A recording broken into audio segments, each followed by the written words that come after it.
Hello, balik lagi ke channel Spoiler Moon dan kita akan lanjutkan lagi kisah hidup Fang Yuan.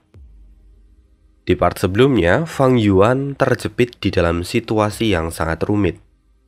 Pertama, Fang Yuan memang sudah mendapatkan rumahku panggung duel Chaotic Anggun. Namun di saat yang sama, dia tidak bisa keluar dari formasi 10 fisik ekstrim. Lalu di saat yang sama, kita juga diberikan gambaran tentang betapa luar biasanya pengaturan dari Sekte Bayangan. Dimana, kalau kita ingat, dulu waktu Qin Bai Sheng menyerang tanah terberkati Langya, kita tahu bahwa Sekte Bayangan bahkan mampu menempatkan mata-mata mereka di dalam tanah terberkati Langya, padahal tanah terberkati Langya itu terisolasi dari dunia luar. Bahkan mereka itu memiliki bawahan dari para manusia berbulu.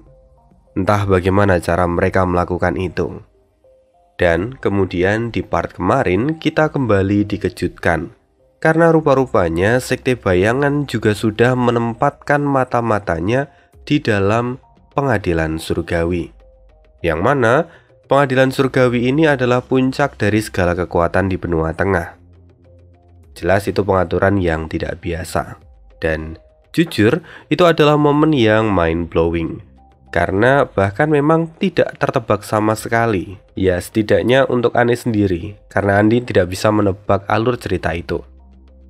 Kemudian tentu di part kali ini kita masih akan melanjutkan kisah hidup Fang Yuan untuk mengetahui bagaimana cara Fang Yuan keluar dari situasi yang rumit ini. Dan sebelumnya, kemarin ada satu pertanyaan dari salah satu rekan kita. Berarti di dalam satu era itu bisa ada lebih dari 10 fisik ekstrim. Jujur jawaban yang eksplisit pun Ane nggak tahu. Kemarin ada rekan juga yang ikut menjawab begitu. Tapi kurang lebih kalau menurut Ane kayak gini. Kenapa kemudian 10 fisik ekstrim itu bisa ada lebih dari satu? Contohnya fisik bela diri sejati yang saat ini dimiliki oleh He Lowland. Kenapa kok dia bisa mendapatkan fisik bela diri sejati? Padahal ada zombie abadi yang memilikinya. Mungkin kehendak surga atau surga sendiri menganggap bahwa setelah kematian dari pemilik fisik bela diri sejati yang kemudian merubah dirinya menjadi zombie, maka fisik bela diri sejati itu sudah tidak lagi menjadi milik dari zombie itu. Sehingga fisik bela diri sejati bisa diwariskan kepada generasi berikutnya. Yang tidak lain ya He Lowland. Nah itu adalah salah satu kemungkinan. Atau kemungkinan yang lain bisa juga karena kalau kita ingat lagi bahwa fisik ekstrim itu muncul ketika seseorang memiliki tingkat bakat hingga 100%. Maka siapapun yang bisa mencapai titik itu, otomatis maka mereka akan mendapatkan fisik ekstrim. Sementara untuk fisik ekstrim apa yang mereka dapatkan ini juga kurang jelas. Dalam artian, apakah ada orang dengan karakter khusus sehingga mendapatkan fisik dengan karakter khusus juga? Atau acak aja. Kemungkinan fisik ekstrim yang didapatkan itu juga sesuai dengan kultivasi mereka. Contoh Baining yang mana dia mengkultivasikan jalur es, sehingga dia kemudian mendapatkan fisik jiwa es gelap utara. Atau kemudian nanti di masa depan si Fang Zheng, yang mana dia juga mendapatkan salah satu fisik ekstrim. Fisik ekstrim bulan kuno sunyi kalau tidak salah. Nah, memang masih menjadi sebuah misteri dan tentunya kita akan cari tahu lebih dalam lagi. Kalau misalnya rekan-rekan punya pendapat tentu boleh sharing, berbagi pandangan, berbagi informasi di kolom komentar. Tentu Ane sendiri belum selesai baca novel ini, Ane juga ongoing kok. Otomatis pemahaman yang Ane miliki bahkan mungkin lebih rendah dibandingkan beberapa rekan-rekan yang sudah membaca novelnya terlebih dahulu. Ya, kurang lebih begitu yang bisa Ane jelaskan dan mari sambung kisah hidup Fang Yuan di part 204. Sekarang Fang Yuan tampak mengamati situasi. Tidak perlu terburu-buru. Sekarang sekte bayangan dan pengadilan surgawi adalah musuh yang tidak bisa didamaikan. Mereka akan terus bertarung tanpa akhir. Mereka akan saling melemahkan satu dengan yang lain, dan aku akan mengambil kesempatan itu untuk melarikan diri. Sekarang, aku harus menghemat kekuatanku sebisa mungkin. Itulah yang saat ini Fang Yuan pikirkan di tengah kekacauan yang sedang terjadi. Lalu di saat yang sama, rupa-rupanya pemimpin menara juga berkata pada semua orang, "Tidak perlu terburu-buru. Selama kita ada di dalam formasi ini, mereka akan terfokus pada kita. Selama kita bisa mengulur waktu, maka nanti kesengsaraan surgawi yang datang akan semakin besar. Itu akan memperbesar peluang kita untuk menang." Semua orang di dalam menara surgawi pun mengangguk. Sementara itu, di kota Bulu Suci, Po King pun berkata, "Tenang, kita masih memiliki anak itu." Kemudian putra bintang 7 langsung tersadar dan dia berkata, "Benar juga, kita masih memiliki Ying Wuxie. Semakin lama kita mengulur waktu, maka kita akan semakin kuat.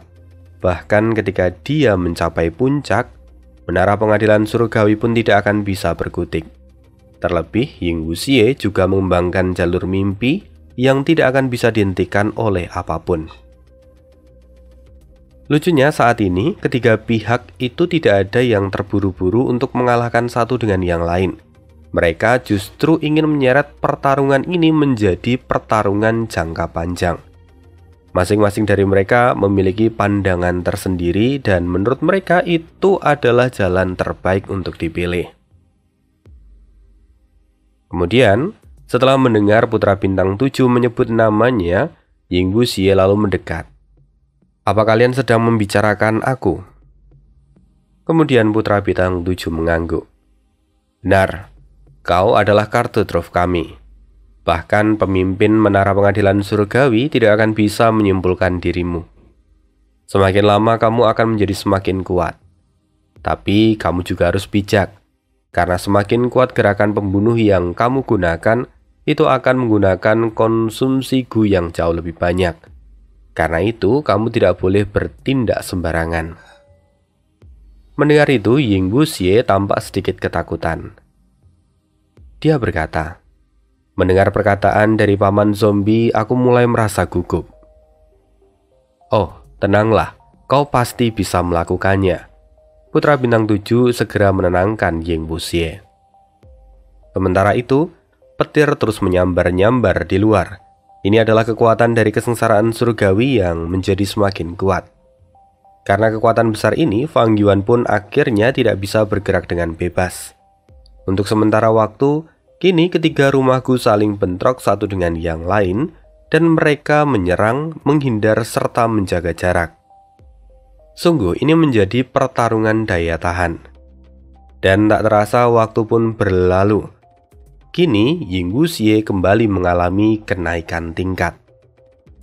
"Oke, sekarang aku sudah naik ke peringkat 7, kata Ying Wuxie dengan ceria. "Bagus, kalau begitu sekarang kita akan berurusan dengan Fang Yuan dan mengambil alih panggung duel Chaotic Anggun," kata putra bintang 7. Ying Wuxie mengerti dan segera mengangguk. Dia segera menyiapkan serangkaian gu untuk membentuk gerakan pembunuh dari jalur mimpi. "Tenanglah dan jangan gugup. Lakukan saja perlahan," kata putra bintang 7 menenangkan Ying Wuxie. Dan kemudian gerakan pembunuh pimpin jiwa ke mimpi diaktifkan. Semua orang dari sekte bayangan tampak bersemangat. Aktivasi telah berhasil, dan karena itu gerakan pembunuh ini langsung menyerang orang yang ditargetkan. Sekarang, Fang Yuan sama sekali tidak siap. Dia langsung diseret masuk secara paksa ke alam mimpi.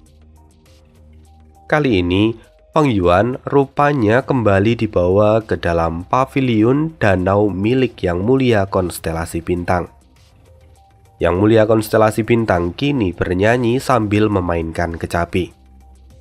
Lagu yang ia lantunkan sama seperti sebelumnya. Dan kembali Fang Yuan mendapatkan gelombang informasi baru yang masuk ke dalam benaknya setelah mendengar bait yang keempat. Malam spektral membawa jiwa ke dalam mimpi tanpa akhir, di mana seseorang bisa beristirahat dengan tenang. Apa ini? Malam spektral, jiwa ke dalam mimpi tanpa akhir. Oh, jadi seperti ini kebenaran di balik sekte bayangan. Memikirkan itu, tubuh Fang Yuan bergetar ketika menyadarinya. Lalu dengan kesadaran penuh, Fang Yuan segera menggunakan gerakan pembunuh mengurai mimpi. Kemudian di saat yang sama Ying Wuxie pun terkejut. Kenapa ini? Aneh. Dia tampak menggaruk kepalanya dan membuat orang lain mulai bertanya-tanya. Kenapa? Apa kau gagal? Ying Wuxie menggelengkan kepalanya. Tidak, gerakan pembunuh itu berhasil. Orang itu dikirim ke alam mimpi. Aku tahu. Tapi anehnya, dia langsung keluar setelah beberapa saat. Mendengar itu, para kru immortal lainnya pun merasa heran. Lalu salah satunya berkata, "Mungkinkah ini karena kamu baru pertama kali menggunakan gerakan pembunuh ini?" Ya, itu mungkin benar. Lagi pula kegagalan dalam aktivasi itu juga sering terjadi, kata masterku yang lain.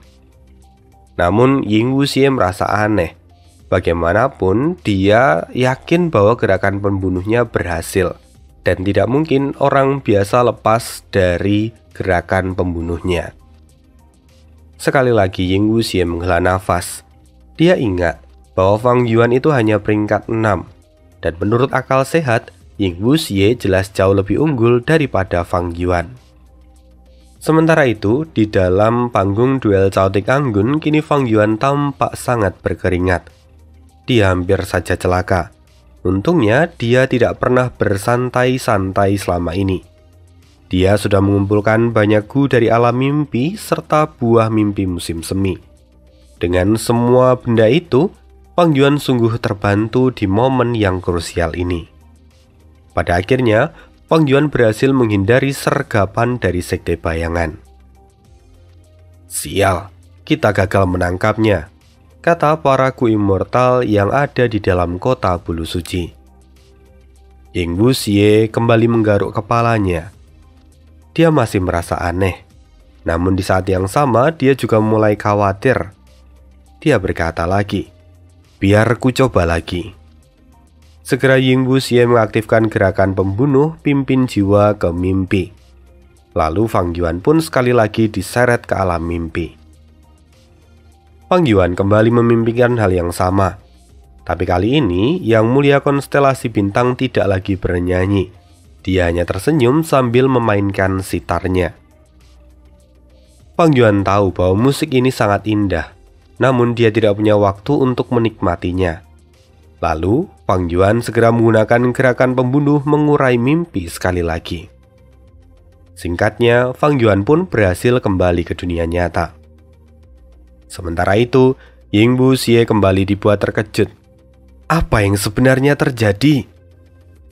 Kali ini Putra Bintang 7 pun dengan segera memberi perintah. Coba lagi. Ying Wuxie segera mengaktifkan lagi gerakan pembunuhnya. Namun kali ini dia jauh lebih terkejut, karena Fang Yuan kembali terlepas dari alam mimpinya. Bahkan kecepatan Fang Yuan melepaskan diri dari alam mimpi itu jauh lebih cepat daripada yang sebelumnya. Bagaimana bisa dia keluar secepat ini? Kata Ying Wuxie dengan penuh keterkejutan. Sementara para kru immortal yang lain tidak bisa berkata apa-apa. Mereka berpikir bahwa Ying Wuxie telah gagal. Sementara itu di sisi lain, di dalam panggung duel Chaotic Anggun, saat ini hal yang tak terduga pun terjadi. Kalau kita ingat bahwa formasi 10 fisik ekstrim ini memang sungguh luar biasa. Bahkan formasi ini bisa mengekang penggunaan gu perjalanan abadi. Lantas, rupanya Fang Yuan sudah menyiapkan segala sesuatunya sejak awal. Di awal part ketika Fang Yuan pertama kali datang ke Gunung Yidian pada kehidupan yang ini, di sana Anne pernah menyebutkan bahwa Fang Yuan telah menyegel apertur abadinya dan dia juga sudah menempatkan Tai Baiyunseng di dalam apertur abadi miliknya. Artinya ketika itu Tai Baiyunseng memang sejak awal ada di dalam apertur abadi milik Fang Yuan yang sedang tersegel. Karena keberadaan Tai Baiyunseng itu, Fang Yuan bisa membuat banyak jalan keluar dalam situasi yang genting. Salah satunya adalah Tai Baiyunseng yang menjadi pintu untuk masuknya Helloland dan Perilisan. Saat ini, Perilisan dan Helloland juga ada di dalam apertur milik Tai Baiyunseng. Lalu setelah Fang Yuan keluar dari Gunung Yitian, Fang Yuan telah melepaskan segel dari apertur abadinya. Dan karena itu Fang Yuan juga bisa mengendalikan panggung duel Chaotic Anggun, karena memang dia juga membutuhkan esensi abadi milik The Great Sun kan. Nah disitulah Fang Yuan melepaskan apertur abadinya yang ia segel. Lalu ketika situasi Fang Yuan menjadi semakin genting seperti saat ini ketika dia mendapatkan serangan dari alam mimpi, Fang Yuan akhirnya mengeluarkan Tai Baiyunseng dari apertur abadinya. Dan tentu memang Fang Yuan sengaja melakukan ini karena dia ingin menjaga kartu truth-nya sampai di mana dia tidak lagi bisa melakukan apapun. Tentu setelah mengeluarkan Tai Baiyunseng, Tai Baiyunseng juga mengeluarkan Helloland dan Perilisan sesuai dengan permintaan dari Fang Yuan. Karena itu, sekarang di dalam panggung duel Chaotic Anggun, Fang Yuan tidak lagi sendirian, melainkan bersama dengan 3 orang lainnya. Old Bai, situasinya sangat genting. Aku harus bergantung padamu sekarang, kata Fang Yuan yang baru saja keluar dari alam mimpi.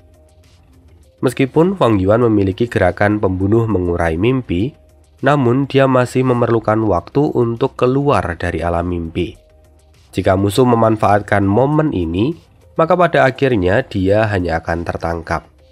Karena itu dia memerlukan Tai Baiyunseng dan 2 orang lainnya untuk mengendalikan panggung duel Chaotic Anggun. Sementara dia akan berurusan dengan alam mimpi.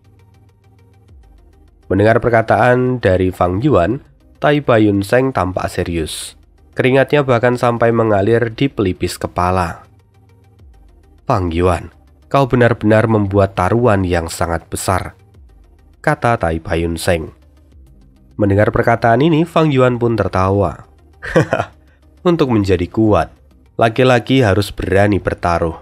Karena pertaruhan itu akhirnya aku tertolong, karena kau ada di sini sekarang. Namun, karena musuh juga bisa menargetkan dirimu, maka aku juga perlu asuransi yang lain. Karena itu, Perilisan dan Helloland juga ada di sini. Mendengar perkataan Fang Yuan, Helloland menecakkan lidah. Cih, kau benar-benar pandai menempatkan dirimu dalam bahaya. Helloland mengatakan itu lalu kemudian melihat sekeliling dengan wajah kagum. Sementara, Perilisan tampak masam dan dia berkata, aku tidak menyangka kau benar-benar menyeret kami masuk ke dalam lubang api. Mendengar semua itu Fang Yuan pun tersenyum. Dia lalu melambaikan tangannya. Bukankah kalian sudah mengenalku sejak lama? Lantas apa yang kalian takutkan sekarang? Lagi pula, saat ini kedua harimau juga sedang bertarung satu dengan yang lain. Dan pada akhirnya keduanya hanya akan terluka. Sekarang, dengan adanya kalian di sini untuk membantuku, maka aku memiliki peluang besar untuk melarikan diri. Tenanglah. Setelah kita melewati semua ini, maka jasa kalian akan sangat dihargai. Kita juga akan menghitung semuanya berdasarkan kontribusi, dan aku pasti akan memberikan upah yang memuaskan. Mendengar itu, Perilisan hanya bisa menghela nafas panjang.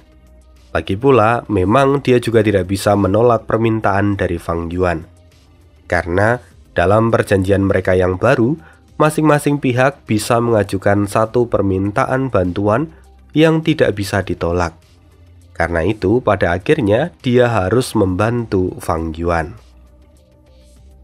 Setelah itu, Fang Yuan pun bertanya lagi, Peri, bisakah kau menghubungi Lady Wu Tianmu sekarang?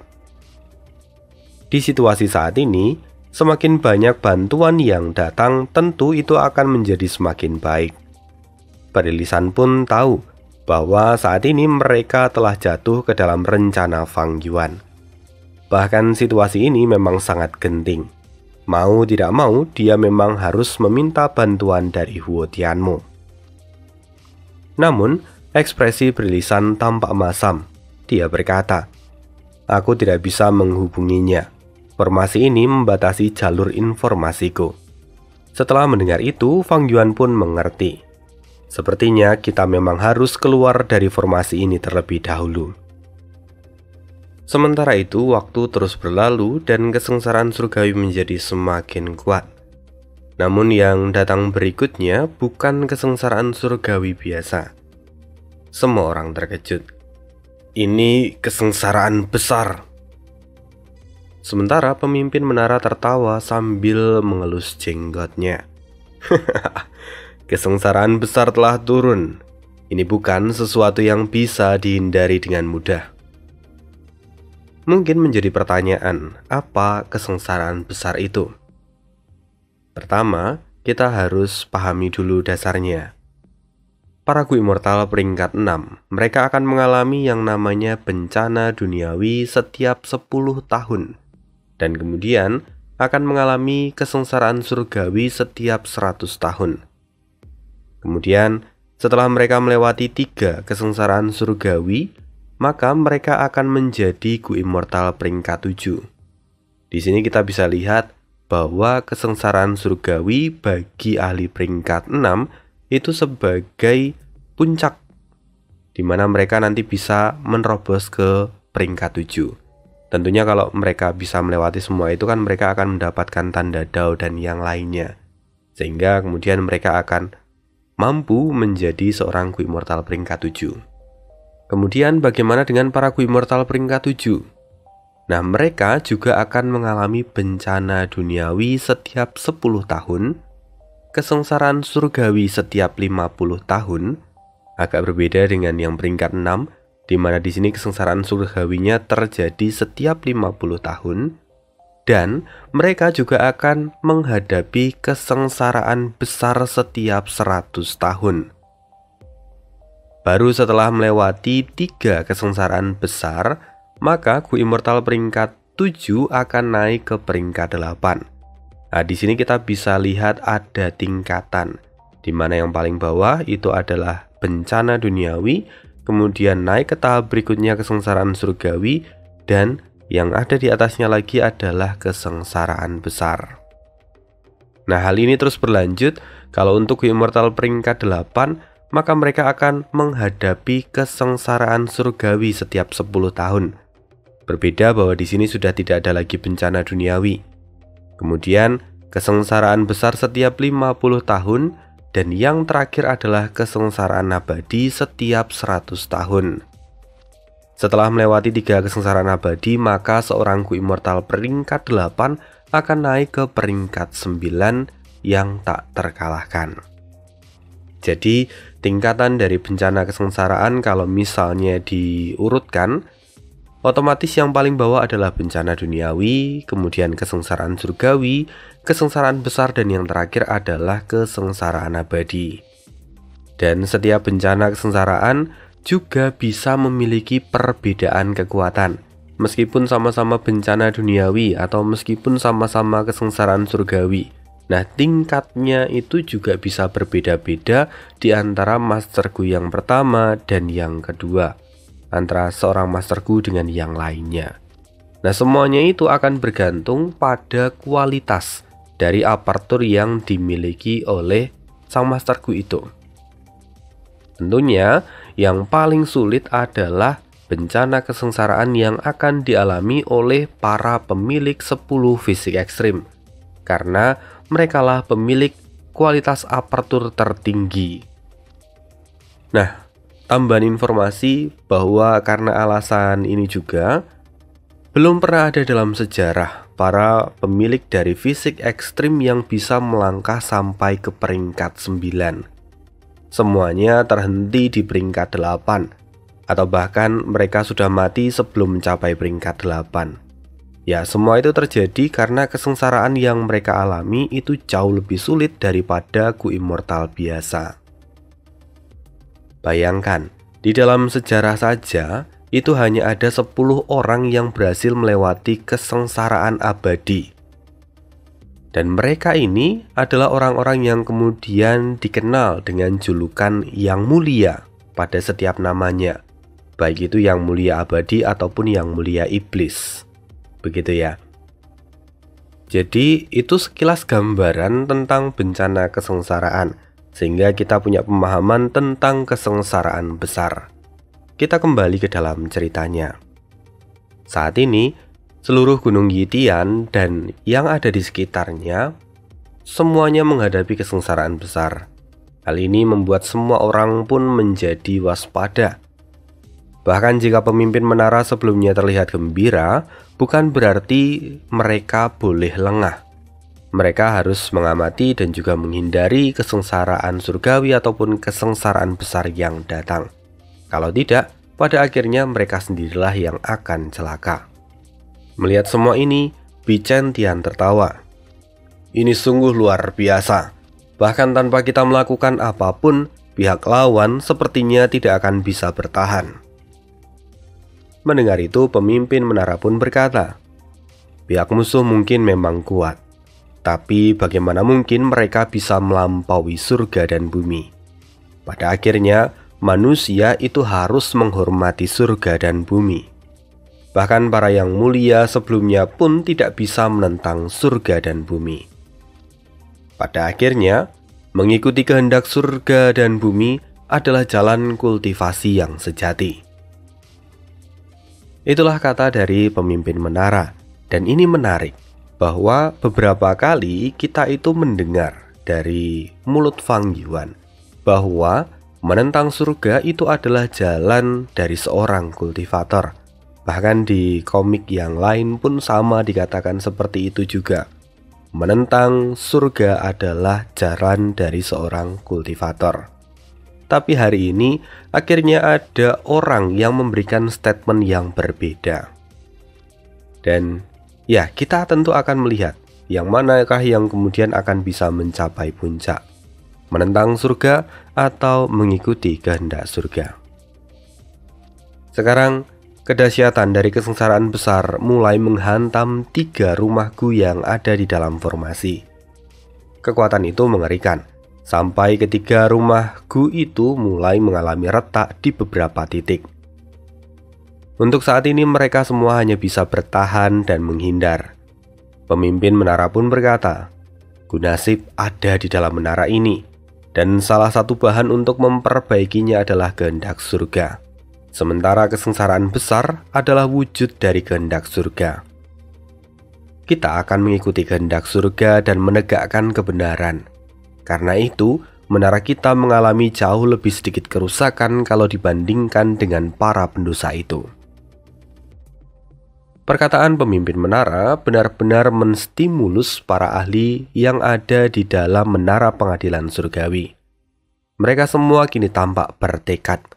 Meskipun sebenarnya sekarang menara pengadilan surgawi juga dihujani oleh goncangan yang hebat, tapi mereka yakin bahwa jalan yang mereka pilih tidaklah salah. Sementara itu, di sisi lain, orang-orang dari Sekte Bayangan pun kini tampak tegas. Mereka seolah sudah bersiap untuk kondisi yang paling buruk sekalipun. Namun di atas semua itu, mereka punya satu keyakinan akan pengaturan dari pemimpin mereka. Keyakinan ini mulai berkumpul menjadi satu. Dan kemudian di atas kota Bulu Suci mulai terlihat cahaya putih dengan sedikit warna merah muda. Cahaya apa itu? Inilah karakteristik unik dari kota Bulu Suci. Jadi biasanya memang setiap rumah Gu itu memiliki karakter unik yang berbeda-beda.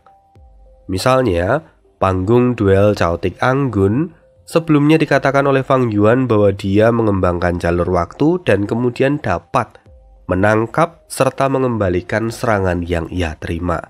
Itu adalah karakter unik dari panggung duel Chaotic Anggun. Sementara Kalau kota bulu suci ini cukup unik. Kota bulu suci dapat mengumpulkan keyakinan serta harapan dari orang-orang yang ada di dalamnya untuk kemudian menghasilkan gu kekuatan harapan. Dengan memiliki kekuatan harapan, maka kekuatan tersembunyi di dalam kota bulu suci bisa digunakan untuk meningkatkan kekuatan kota bulu suci secara eksponensial. Kekuatan ini juga sebenarnya bisa digunakan untuk hal yang lainnya. Contoh dalam kasus lain, kekuatan harapan ini juga digunakan oleh para manusia bulu di saat mereka diserang oleh Sauto Laut Putih. Mereka menggunakan gu kekuatan harapan itu untuk mengaktifkan gerakan pembunuh kehendak surga. Sehingga pada akhirnya mereka semua dipindahkan ke tanah terberkati Taibai. Nah, sementara itu saat ini kota bulu suci ada di tangan Sekte Bayangan dan mereka punya tujuan yang berbeda, di mana mereka ingin memperkuat kota bulu suci itu sendiri sehingga dapat bertahan dari kesengsaraan besar. Nah, dengan begitu, pada akhirnya kedua rumah gu ini berada di kondisi yang jauh lebih baik daripada Fang Yuan. Tapi tunggu dulu, ini belum selesai. Di dalam panggung duel Caotik Anggun, He Laolan tampak berkeringat. Dia berusaha keras untuk menghindari setiap serangan dari kesengsaraan besar. He Laolan berkata, "Sungguh ini adalah kesengsaraan yang luar biasa. Hanya dalam waktu singkat rumah gu ini sulit untuk bertahan. Saat ini sudah banyak bagian yang mulai rusak. Apa yang harus kita lakukan?" Mendengar itu Perilisan pun kini tampak pucat. Dia tampak ragu dan tidak punya solusi. Sementara Fang Yuan berbeda. Dia justru tertawa dengan keras. "Bagus. Aku sudah menunggu momen ini untuk waktu yang lama. Kini kalian berdua perhatikan baik-baik. Akan kutunjukkan kekuatan sesungguhnya dari panggung duel Caotik Anggun." Serap. Setelah Fang Yuan mengatakan itu, maka panggung duel Caotik Anggun yang sebelumnya terus menghindar kali ini dia berhenti.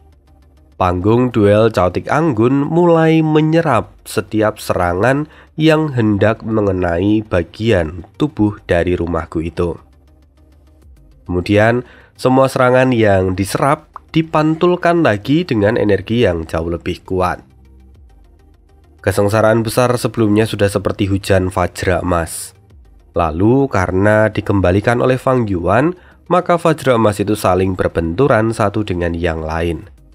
Dan itu sungguh adalah pemandangan yang luar biasa. Seolah-olah pemandangan itu seperti kekacauan di dalam neraka. Namun di saat yang sama, Fang Yuan kini juga tampak mulai berkeringat. Dia benar-benar menghabiskan pikirannya untuk mengontrol panggung duel Caotik Anggun. Namun meski begitu, Fang Yuan masih tampak menyeringai. Luar biasa. Sebelumnya kami bertarung untuk waktu yang lama dan aku bahkan tidak menghabiskan 30% dari total esensi abadi yang dimiliki The Great Sun. Namun sekarang, setelah kesengsaraan besar ini datang, pengeluaran esensi abadi menjadi jauh lebih besar. Jujur saja di situ Fang Yuan terkejut. Dia tidak menyangka kalau pengeluarannya akan sebesar ini hanya dalam waktu singkat. Tapi ini bukan waktu untuk mengeluh. Karena pengaturan Fang Yuan ini, sekarang panggung duel Caotik Anggun dapat bergerak dengan bebas. Dibandingkan dengan kedua rumah gu yang lain, saat ini kondisinya lah yang terbaik. Kemudian, kesengsaraan besar terus berlanjut selama beberapa waktu, dan kemudian pada akhirnya kesengsaraan besar pun berakhir. Ya, tidak ada yang berlangsung selamanya. Pada akhirnya semuanya akan berakhir, sama seperti kesengsaraan besar ini. Dan ketika kesengsaraan itu berakhir, momen ini memberi kesempatan pada ketiga pihak untuk bisa bernafas sesaat. Tapi ya memang benar-benar sesaat, karena setelah itu gelombang kedua dari kesengsaraan hebat sudah datang. Kali ini yang turun dari langit adalah rusa dengan ukuran tubuh yang sangat besar. Setidaknya ukurannya sebesar gajah. Fang Yuan bisa mengenali para rusa itu. Para rusa itu disebut dengan binatang buas abadi, rusa cahaya takdir. Jumlah mereka setidaknya ada sekitar 22, dengan setiap individunya memiliki kekuatan pertempuran yang setara dengan peringkat 8. Jujur itu jumlah yang luar biasa untuk dihadapi mereka semua. Kemudian, para rusa kini mulai bergerak. Mereka kali ini mencoba menyerang formasi 10 fisik ekstrim serta 3 rumahku yang lain. Tentu saja, para ahli dari Sekte Bayangan kini terlihat pucat ketika melihat apa yang dilakukan oleh para rusa ini. Sementara, Fang Yuan dengan segera mundur ke ujung formasi. Dia berniat menghindari para rusa cahaya takdir, karena memang panggung duel Chaotic Anggun tidak cocok untuk berhadapan dengan serangan binatang buas.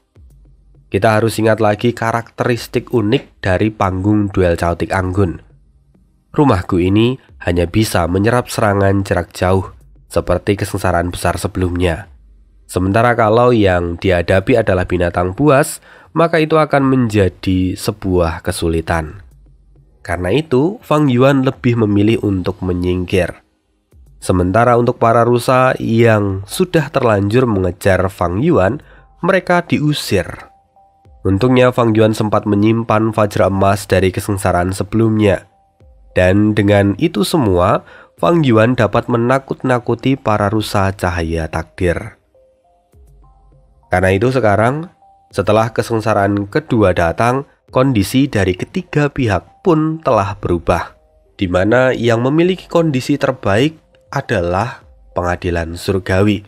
Sementara Fang Yuan ada di posisi kedua dan yang paling menderita adalah Sekte Bayangan. Mereka benar-benar dalam keadaan kritis sekarang. Bo King tidak tahan, dia segera keluar dari kota Bulu Suci. Lalu kemudian dia mengambil tindakan, lalu melepaskan cahaya pedang untuk menyingkirkan para rusa cahaya takdir. Meskipun rusa cahaya takdir memiliki kekuatan setingkat peringkat 8, namun cahaya pedang Bo King dapat menebas mereka dengan mudah. Melihat semua itu, para masterku yang ada di dalam kota Bulu Suci dapat bernafas sedikit lega. Namun tentu saja situasi mereka masih belum benar-benar berubah. Sementara itu dari kejauhan, Fang Yuan tampak melihat semua ini sebagai peluang. Formasi sekarang mulai melemah ke titik terendahnya, dan ini adalah kesempatan untuk Fang Yuan. Lalu Fang Yuan mulai menggunakan panggung duel Chaotic Anggun untuk mencoba menembus formasi 10 fisik ekstrim. Namun, meskipun saat ini formasi itu sudah melemah, tapi itu tidak berarti bahwa Fang Yuan dapat menembus formasi ini dengan mudah. Dan sementara itu, di saat yang sama, Menara Pengadilan Surgawi juga mulai menyerang formasi 10 fisik ekstrim. Dengan semua situasi ini, Sekte Bayangan pun menjadi semakin kacau. Apa yang harus kita lakukan? Kata Ying Wuxie yang tampak panik. Sementara, para Ku Immortal lainnya kini tampak serius. Lalu kemudian, Putra Bintang 7 menghela nafas panjang. Dia berkata, "Tidak ada yang bisa kita lakukan. Satu-satunya jalan adalah mengorbankan aliansi zombie." Rupanya sejak awal aliansi zombie memang bagian dari Sekte Bayangan, walaupun ada banyak anggotanya yang bukan bagian dari Sekte Bayangan. Ya maklum, aliansi zombie itu sangat besar, dan tidak semua anggotanya diberitahu tentang entitas yang disebut dengan Sekte Bayangan. Tapi karena mereka semua ada di bawah kendali aliansi zombie, maka pada akhirnya mereka sekarang digerakkan oleh Sekte Bayangan.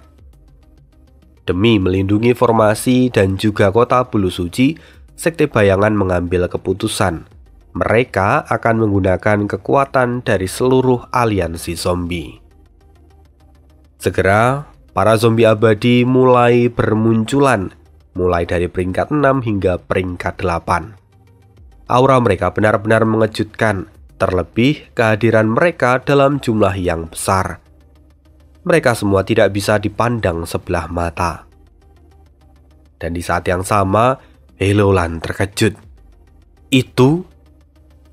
Perilisan pun tubuhnya gemetar hebat. Kakak? Dia tidak pernah menyangka kalau Huo Tianmo akan ada di antara pasukan zombie yang saat ini membela orang-orang dari Sekte Bayangan.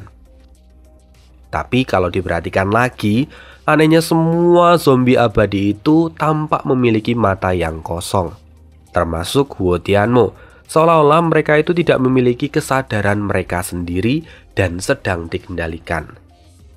Nah, inilah pengaturan dari Sekte Bayangan. Sebelumnya, orang-orang dari aliansi zombie diminta untuk menyempurnakan Gu. Semua cabang diminta untuk melakukan hal yang sama. Dan karena Gu itulah, semua orang pada akhirnya berakhir dikendalikan oleh Sekte Bayangan. Menyadari hal ini, Perilisan menggertakkan gigi. Sementara Fang Yuan dia bergumam, aku sudah mendesak hubungan antara aliansi zombie dengan Sekte Bayangan. Tapi aku tidak menyangka kalau mereka akan benar-benar mengendalikan aliansi zombie seutuhnya. Dengan jumlah investasi sebesar ini, sebenarnya apa yang sedang dilakukan oleh Sekte Bayangan? Mungkinkah mereka sedang memurnikan Gu legendaris untuk kehidupan abadi? Saat ini Fang Yuan hanya bisa menebak-nebak. Dia masih kekurangan informasi. Sementara itu, pemimpin menara kini tampak menyeringai. Bagus. Sekarang mereka memanggil semua pendosa itu ke tempat ini. Dan hari ini, aku akan menghapuskan mereka semua. Ini akan menjadi sejarah. Tapi sebelum pemimpin menara mengambil tindakan, kemudian suara menderu seperti hujan deras turun dari langit. Ini adalah kehendak surga. Entah apa yang sedang direncanakan oleh Sekte Bayangan, tapi yang jelas surga tidak mengizinkannya. Kesengsaraan besar ketiga akhirnya turun. Inilah hujan menusuk mutlak.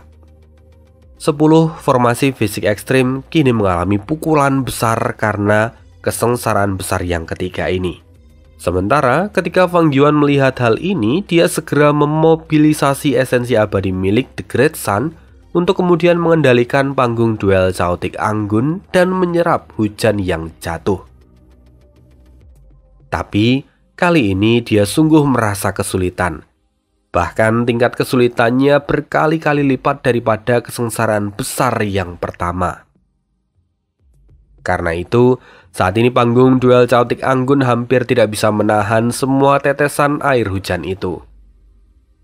Sial, jika ini terus berlanjut, maka kita hanya bisa bertahan paling lama 15 menit, kata Helloland pada Fang Yuan.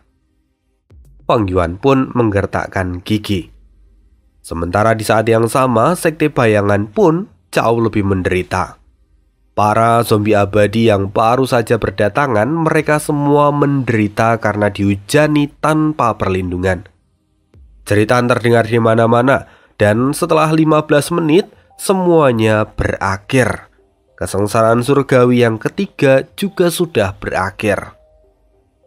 Saat ini kita bisa melihat bahwa kota Bulu Suci dan panggung duel Chaotic Anggun hancur. Tidak ada yang bisa bertahan. Sementara Gu yang tersisa di antara kedua rumah Gu ini segera diamankan oleh masing-masing pihak. Lalu untuk para zombie abadi, hampir tidak ada yang bisa bertahan dari mereka. Semuanya berakhir dengan mengenaskan.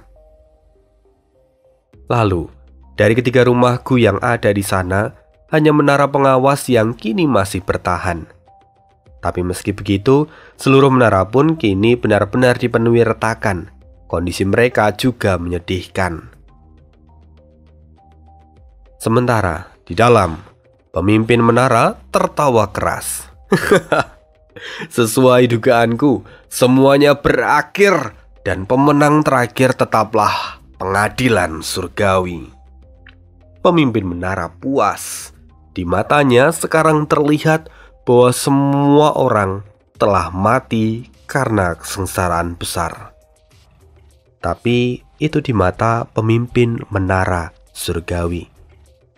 Hal yang menjadikan terjadi bahwa beberapa saat setelah kehancuran dari rumah Gu karena kesengsaraan besar yang ketiga, Ying Wuxie rupanya berhasil naik ke peringkat 8. Dan karena dia berhasil naik ke peringkat 8, dia langsung menggunakan gerakan pembunuhnya lalu menargetkan pemimpin menara. Saat ini, pemimpin menara terjebak di dalam mimpinya, di mana dia melihat semua orang sudah mati dan menara pengadilan surgawi yang menang. Padahal tidak. Saat ini, kondisi dari menara pengadilan surgawi juga cukup mengenaskan. Meskipun masih berdiri menara pengadilan surgawinya, tapi tetap saja mereka juga ada di ambang kehancuran. Terlebih setelah pemimpin menara yang tertidur, semua orang seperti di atas sebuah kapal yang kehilangan nahkodanya. Semuanya menjadi panik. Mereka berusaha mati-matian untuk membangunkan pemimpin menara. Namun, sungguh itu sangat sulit untuk dilakukan. Mereka sudah menyiram air, membakar, dan meneriaki pemimpin menara. Tapi apapun yang mereka lakukan, tidak ada yang berhasil. Pertanyaannya, apa yang akan terjadi berikutnya? Kondisi dari Fang Yuan kehilangan panggung duel Chaotic Anggun. Kondisi dari Sekte Bayangan, mereka kehilangan rumah bulu suci dan juga pasukan dari aliansi zombie.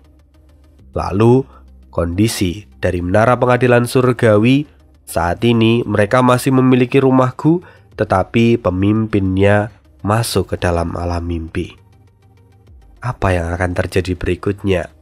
Bisakah Fang Yuan memanfaatkan momen ini untuk kemudian mencari celah dan melarikan diri? Ataukah malah Fang Yuan akan menemukan sesuatu yang berbeda, sesuatu yang menjadi rahasia di balik semua pengaturan dari Sekte Bayangan? Tentu semua itu akan terjawab di part berikutnya. Sekian, terima kasih dan see you again di next video. Bye.